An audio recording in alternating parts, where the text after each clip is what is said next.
This morning, it is the start of the interest accruing on federal student loans after years of not having to pay. And ahead of the interest pause being lifted, the Biden administration launched a new income-based repayment program last month called SAVE.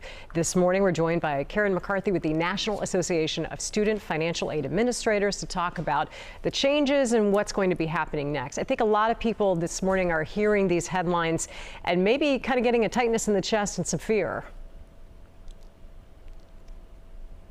Yes. Hi, Deirdre. Thanks for having us here. As of today, you are correct. The interest accrual does begin again on all federal student loan payments. Borrowers have not been in repayment for several years, since March 2020.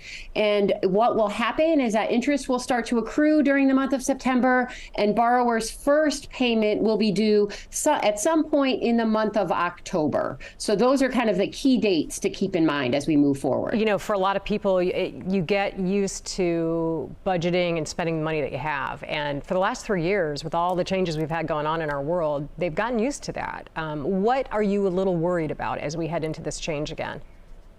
Yeah, you know, for some borrowers who graduated or stopped school during the pandemic have never been in repayment. Others who were in repayment just haven't had to pay for almost 3 years now. And as you said, a lot has changed. People have changed jobs, different income levels, all of that. And all of the borrowers will be going into repayment at exactly the same time. So it's important that borrowers are connecting with their loan servicer to update their contact info, reinstate auto debit, perhaps re-enroll in a different loan repayment plan, just to make sure that all their ducks are in a row when that first payment comes due next month. Okay, break down for us this SAVE program and why this might be a good option for some people.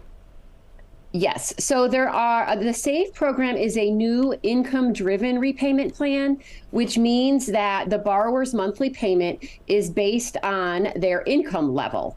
And the SAVE plan was just rolled out by the administration recently. It is one of the most generous income-driven repayment plans. So it protects more of the borrower's income. So in most cases, the monthly payments will be even lower than under other income-driven repayment plans.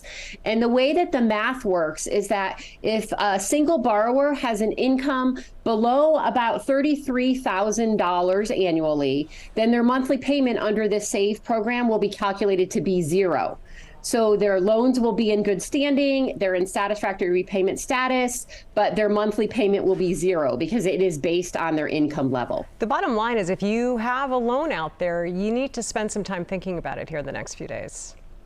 Yes. And so the first resource, especially for people who don't know at all where to start, is to head out to studentaid.gov. And right on that homepage is information about the loan payment restart. So you can log in there, find out your loan amounts, who your loan servicer is. Then you can connect to your loan servicer to make sure that they have your info and you are in a repayment plan and reset up auto debit. Great. Things Karen, like that. Thank you so much for the information and for making it so easy to understand. Appreciate it. You are very welcome.